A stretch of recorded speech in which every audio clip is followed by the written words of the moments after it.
Hello everybody, my name's Paul and welcome to Communication on Command. I want to share with you a little story today about healthy and unhealthy relationships and how these relationships affect how we communicate.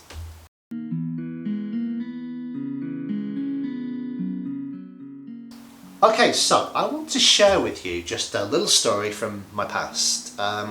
This is something that happened 20 odd years ago, so it's a long time ago in my past, and it's really relating to my first proper job, let's call it, and the first person who became a mentor to me at work, the first person who really took me under his wing and taught me lots of different things.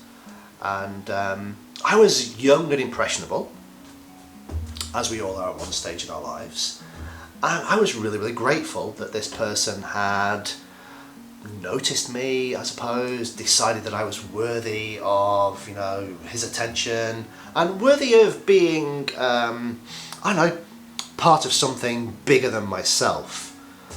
Yeah, that's a great feeling to have. That's a feeling lots of us want to achieve throughout our lives, especially when we're young. We want to feel a part of something, and I felt special, because I felt chosen. Yeah. So over the space of a number of months and years, this person, Jim, his name was, Jim was a very nice guy. Nothing wrong with Jim at all. Very, absolutely brilliant guy. The problem was me, and the way I positioned myself within the relationship. So this is not Jim I'm talking about now. This is me. So over the course of many months and perhaps a few years, Jim continued to take me under his wing and to teach me, to mentor me, and basically it got to the stage very quickly, I must admit, where I had elevated Jim onto a pedestal and I was looking up to him. I was looking up to Jim in all areas of my life. Now, looking up to somebody and their achievements and what they've done and how they've done it, is a very good positive thing. We all need role models, and Jim was an excellent role model. But I didn't start to realise just how this relationship was affecting me directly until sometime later. So I had been Jim had been my mentor. I was a mentee, I think that's the correct word, for some time, and then other people began to join the company. And Jim loved mentoring people. Yeah, it was what he really enjoyed. I think it was really why he did what he did. Yeah. So he was always looking for other youngsters to mentor, to take under his wing and to teach and to help progress through life and their careers. And it was round about at this time when other youngsters had entered, and one of them, I remember one of them particularly came up to me and said, "Wow, Paul, you are so lucky to be part of Jim's team. Don't you just feel so grateful to him that he mentors you?" And honestly, I didn't really know how to react to this at the time. It didn't ring any alarm bells, not immediately, but as the days and weeks progressed, it did begin to ring some alarm bells with me, and I began to realise that, do you know what? I had elevated Jim into a position where I just looked up to him in such a way that all of my communication with Jim was done from a position of being inferior. And I know, that on many levels in terms of knowledge and experience, I was, and probably still am, inferior.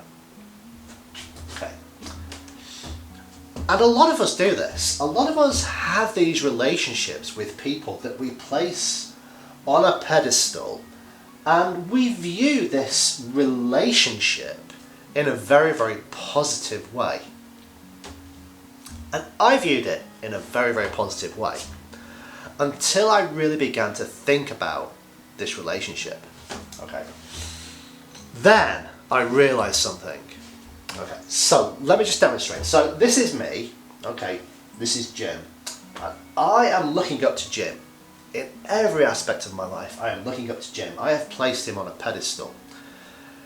I have created that relationship dynamic. I have created the way I communicate with Jim and the way I listen. So the way I say things to Jim and the way I receive from information and communication from Jim. Yeah. So I created this situation. When I started to think about it in more detail, I actually realised that I had put myself into a position of being inferior. I had basically created this situation for myself. Okay. I'm not saying that Jim looked down upon me. What I'm saying is I had created a situation where the dynamics of the communication was always me being inferior. Yeah. We tend to view looking up to somebody as being a positive thing for us to do. We all like to have role models, as I said. But that does affect how we communicate with that person as well. Let's just look at this from a slightly different perspective. So this is you or me, and you meet somebody perhaps for the first time, and I don't know, you don't like that person for whatever reason. You don't like who they are, where they're from. You don't like the kind of job they do. Something about them. It could be the clothes they wear. It might just be they smell. Yeah, you're as guilty as I am of immediately, okay, elevating yourself into a position of superiority to that person. Yeah, and you start to look down upon that person. The way you communicate with that person, the way you receive communications from that person, is from a point of elevation, a point of being higher, better than that person. And you do this voluntarily. You choose this for yourself. You would never choose to be down here, would you? You would never choose this for yourself. But the thing is, we do all the time. Do you see? So this is, I was still very young when I started to realise, the dynamics of the situation, the dynamics of the relationship. And it's once you have created this kind of situation, it's very, very difficult to get out of it. Yeah, it's virtually impossible in most cases, I think. Obviously, what we want to do is we want our communication to be on an equal level. Now, there's absolutely no reason, like I said, there's absolutely no reason why you can't look up to somebody's achievements, look up to what somebody has done, how they have done it.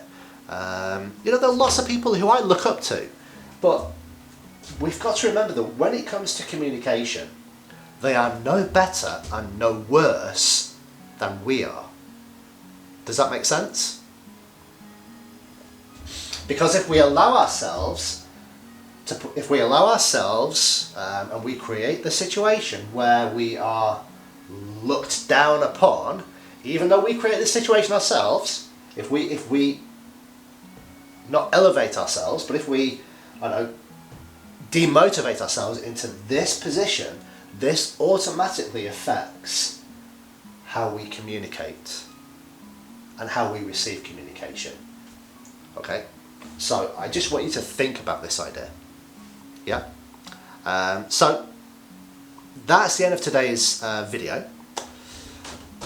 I hope this is giving you just a little bit of food for thought, because that's all it's designed to do, just to give you a little bit of food for thought in about how you position yourself in the dynamics of a relationship for communication.